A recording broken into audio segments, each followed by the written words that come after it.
Okay, FM 101.7. And na ye ba be din komo na ye ka awo hu asem de me pese me ne doctor din komo efa awo hu na nipa ne bebiri wo ho a wo munya wo wo behwe no na yare bi a yese friend ovarian cyst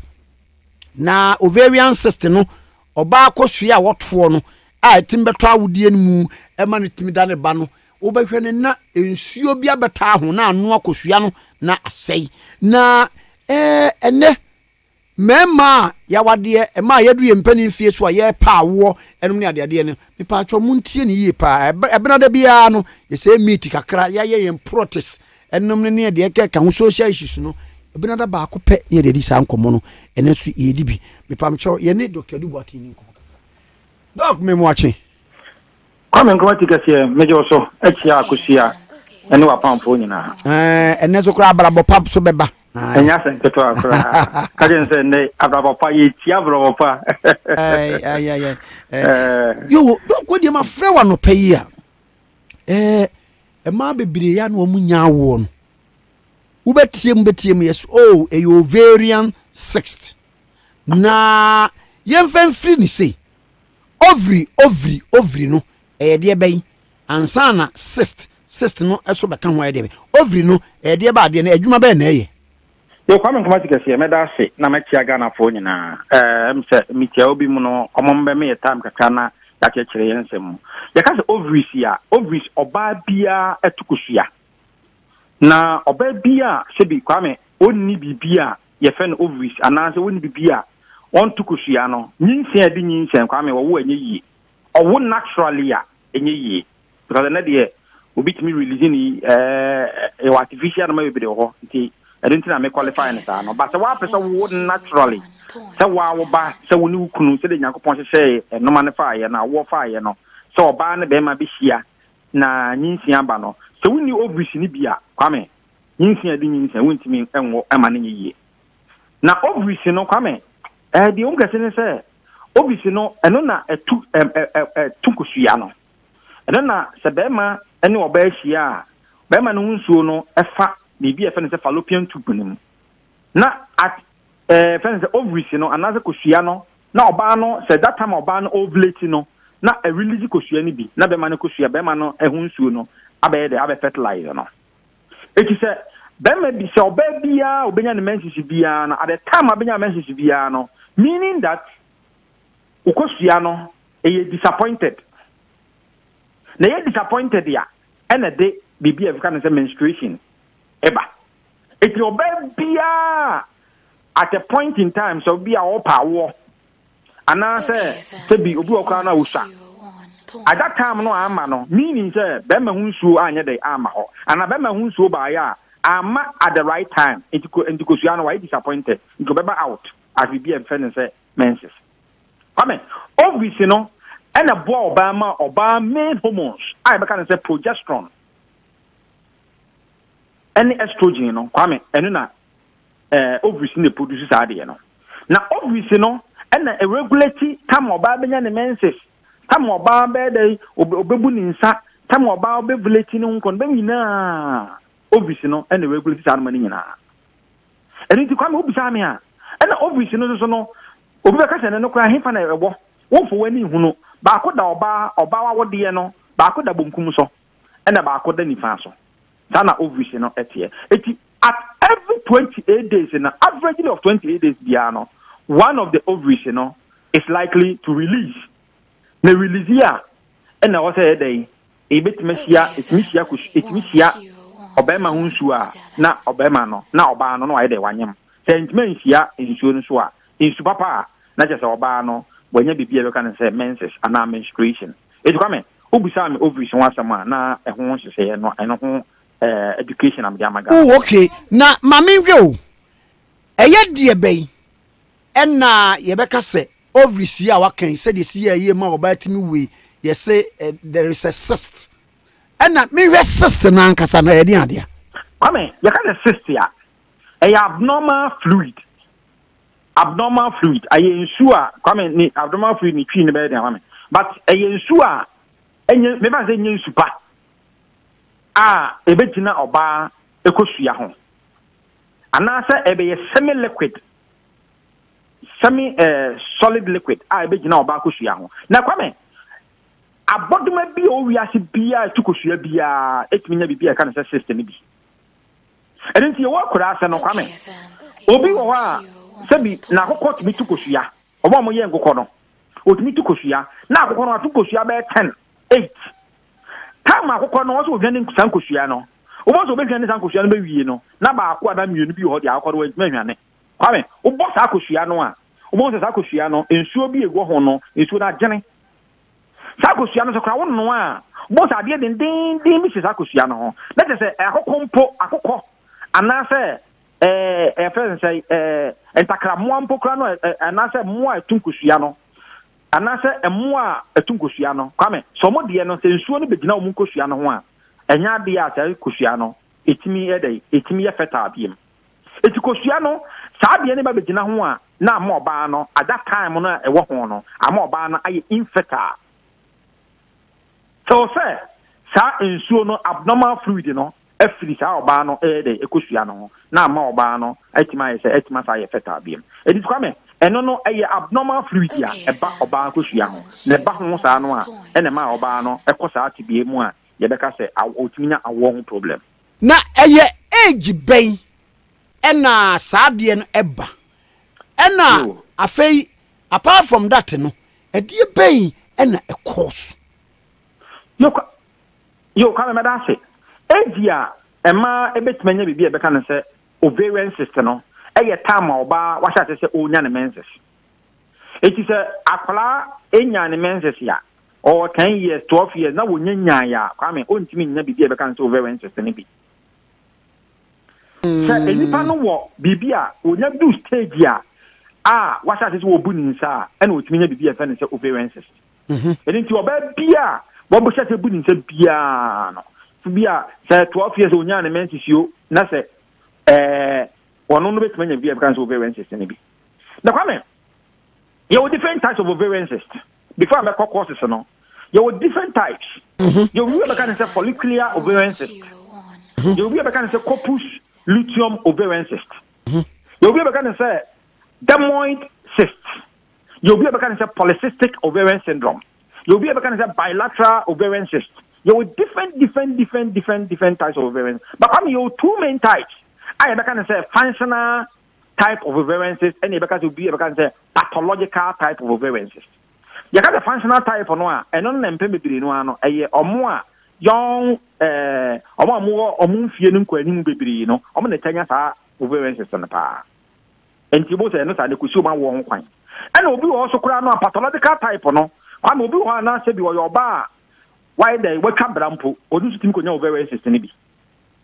no okonya sa de no a na de no mpem bebiri no ano omo na ye na ta koye pathological type no wa hu ye tim koye tumor ankoya benign kwa de koya na chese wo enyin nsunsanso bia wo so na koya bibia be kan say malignant type of tumor kwame eno kwa de wan hu ye timi kun fi asa o tia support asa so kwame the causes of ovarian cyst no kwame bibia be kan say PID say mere ekoyi na sukia na bibi emre be mu a na nyakopo man kwa ye o de nkwa cha yen pelvic inflammatory diseases okay you can the pelvic inflammatory disease ya na ye eyalewa eko oba awodie mu starting from sebi ne vulva eko ne cervix eko bia sebi ne vagina no ebetimi ayede akọ bibi ebeka nse na awodie ne uterus ebetimi akọ bibi ebeka nse fallopian tubes ebetimi akọ enchano no ya ka the pelvic no a na je say eni oba reproductive organs ni nyina na je say eno no say eye inflamed bia infection kom na eye inflamed bia I mean, they can say pelvic inflammatory disease. And no, it me a cause idea because ovarian system be. It's infections. The bit is sexually transmitted, and as we work on sexually transmitted, your other bacteria or what coming in to me cause idea pen's ovarian system be. And you will be so because hormonal imbalances. Okay, hormonal imbalances. So once your hormones become imbalanced, come and also no is a call one of the main causes here. It me cover be because ovarian system. Obisu o mbokra na akoya hereditary kwame akoya hereditary no na just akoya gene related na just say efrabusuam bi wo ho kwame omo yade pa ba ko e wo mo so no ene ade e be kan so ovarian cyst no omo no eso de no na say gene related omo so ayi no and na by virtue say oba once ya wacha say wunya menses no obe kan bi e pense ovarian cyst and na kwame ma no a say bi omo nya exercise man oba bi ho a say no exercise say onya abrafo bo omo say sedentary lifestyle excellent sedentary lifestyle odi obedi no di obeta di na kwa na obeda di obeta di no kwa no say no what fa ko no man instructions eti oba omo nya exercise omo ni di more fruit and vegetables and say no nyina no kwame emma wo ye emma wo timi stand high chances of getting adie pense ovarian cyst ne bi na mame musadio edie ben ne be yenso hyede symptoms say me yoba ne yemanya bi ma ne bi wo ho a ebi ase ne menses beba etimi pa ho na bo na ne oye kokwa ne widie nyina kire sese wo ba banyim ani obi wa ne bofunu no owie ne kono na hase no ebobo obi o wa kire ne furukura timi ye dendende a kire sese wanyim ani o na ba besene ebesene nso na ahwe mogya na ani nya fe akoloto ni ade eti ye hwe sentence no wadaw no kwame dia wakan yi one of the symptoms here edan ho adi pa kwame waben de bia me ka se juma no ye no ana je se we are one of the few journalists here kwame you cut across all board the other pa Ghana Ghana Nyakopon edo wa bless yen kwame since you okay nyina ye hu sunsanso ni bia ade ba ko so etimi de ba ne se epe bebre no ano mama no ntimi nya bibia be ka ne se abdominal bloating a man or more ovarian cyst no bo se na ya se no timi kutu na ya se no apija wa ho ba bi okra wo se menyam enso oh me kwachakia me hunu me chakia me hunu enso oh enso no obenya science bi e chese wonyam adwene no bo so bi dia na ne kondo na kwa me wo tete ntasuo anopa wo fe morning event sickness sa fever no oh wo fe na num ye ne no odidi kakra bia na nanum ato eye hu sunsanso ni bia odidi kakra bia na kwa me wamen na nafo ekutu wonu a benya science bia chese wonyam ohwa abose na menses na ide na menses na aba eno nti wo koye hu sunsanso ni bia sa ma na tesa no so no kwa me omo no mu kunu mu susu hia omo te yawo kese pa e be kan say painful coitation eninti bote e do that stage no so a oba no se bi oni ni kunu say oni ni ye mpamu agoro kakra bi a bote na sinyina ya ne ya obawie mpokra na moja kakra onya drops of blood no so kra no so no etimi efiri oba no ase no so eba no so sunsanso ni bia oba bi wo so e do that stage ni so akwa metima na ya se ya ne ya anase ne bo efono no se de meka ye no wo fe na wo home an ntisu yie bo se onya rapid breathing ana ye beka na se palpitation of the heart na kuma no sha se ebono irregularly just ebono abnormally eno no eso so ye ho sunsanso ni bia obi so ho kwa oba bi wa ne sutimi te at once enam se ovarian cyst no oba bi so betima te at once na wa ye ho ya na nani just as wa short moja bi na se bi ni skin ni kura no asase se bi o ba kokwa bo se na ni skin asase se ye dark bi sa na asase se orange bi ni nyina no asase se e de sade ne ba kwame no so eye hu sunsanso ni bia mpem bebere no ano dodo no ano de eta efisi kwame obi so won pokra no so a na se bi wonya sa science ni nyina na ya se ni kutu na se bi aso wo fele so wonyem ne nko ne ba no a ohwa na menses no aba menses no so ba ani mu tuntum na ya se we no na clot e de dedem na se bi obi wo kra no a ono ahu se ne menses no bi asent bi kra no etimi de eba ne menses nim ni nyina no e na so wonya menses se bi na wonya ne menses bi aba 5 days ya kwame etimi eba bebere more than the 5 days ana bi aba 8 days or 10 days eba intwada obi so wo kra ne bi no so no se wonya ne bi aba 4 wonya ne be 4 or 7 days ya ne bi ne tu eba ketwe bi etubo so ba bi wo ha what de bia me ni mikru hia me ni mikru menyema na asai oh last month menyema asai ena ne message no so no ebetimi atiako ovarian no science ni bi no ebetimi oba message atiako bia be 3 months 4 months eso no oba no onyem but oba no obenya science bia tese wonyem ubo wanse na message number eba ye no a so menyem ye ena sei ye kwame ene nyina no eye sunsanso a mpemebiri no ada no ho adi emna kwa oba nya bibi efe ne se ovarian cyst no na mama hwe wo yetimi treaty isa de ye kan yi bema ye nuaba bi ana ye yirinum bi ana odofo bi a otie ye entimi nyawo sa no adokotafo timi treaty Kwame, yes, ovarian cyst can be treated completely, with the exception of BB, I can say malignant type of ovarian cyst. And then the other tumor. And on na impembe no Kwame, and then the unya dia, and then na obedua the flu anti some malignant and Kwame, Kwame, you can complications. I like BB say ovarian torsion, and I say ovarian rupture of the ovarian cyst. Obu ani ni ovaries no, it me ka see in so many body so much. Na na funa kakaka so oba se bi wonyem be 9 months ene na Kwame mpemebere no ano se bi obi o man wo TV so a sofu bi wa no onim sa ade no o so oba no wonyem na obi wa wanyem be 9 wanyem be 2 years 3 years na akwara no ye beemaifo be kama akwara no de ne kwa didie ne de akwara na sa ba back ene se Kwame bere no ano sa complications of ovarian cyst no ube na free so ba wonye be 9 months esa na ma ovaries no shift away from the position that it finds itself nti esa na moja no anko se ke dia fusa na ekọ ovaries no Kwame ntimi nkom ene be ka say the ovarian torsion that is the ovaries no I can see am na moving away from its original position and now obi ho na de ntimi ka see sa na Kwame apai ene be ka say rupture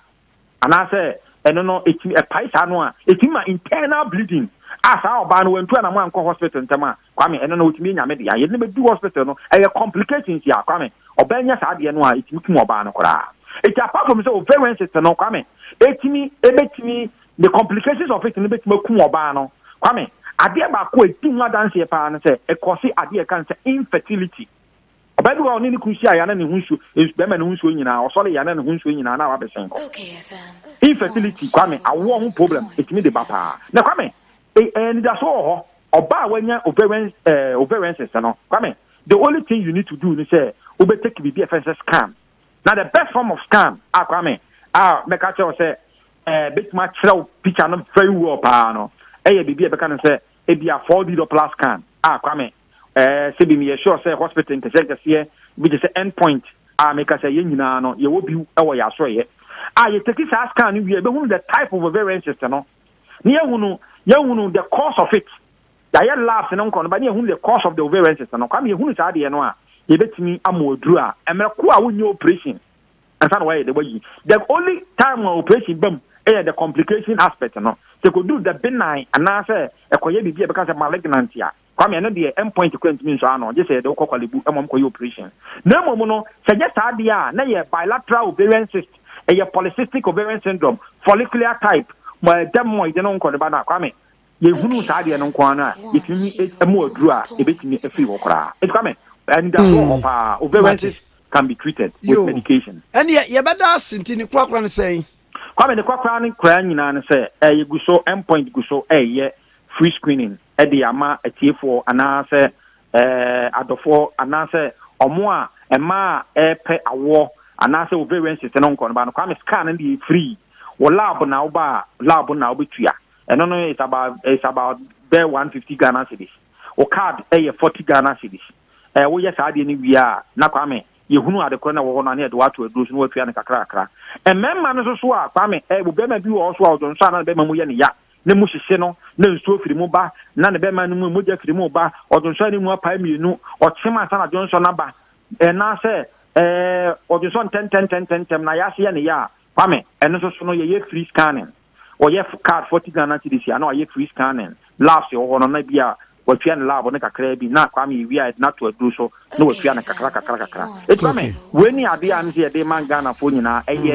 year school be a better than North Hills International School. I want no flagon, and a Kwame, I saw your senior. Yes, free scanning. I'm a power and a member, a what posted problem. No, it's Kwame, when and that's what I war. It's a better North Hills International School ase Kwame medase medase pa bye ase da nya media Kwame eja ema mo sa problem madawo ma asemo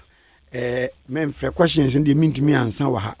na mo soma frɛ no na mo na twetwe nkomo na motu anamona waptumi aboa mu bi adesua keke na afutu kura keka nti number no ye 0244 86 70 68 0244 86 70 68 now a fresh one friends here 0244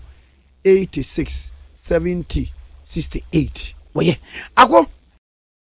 Okay FM 101.7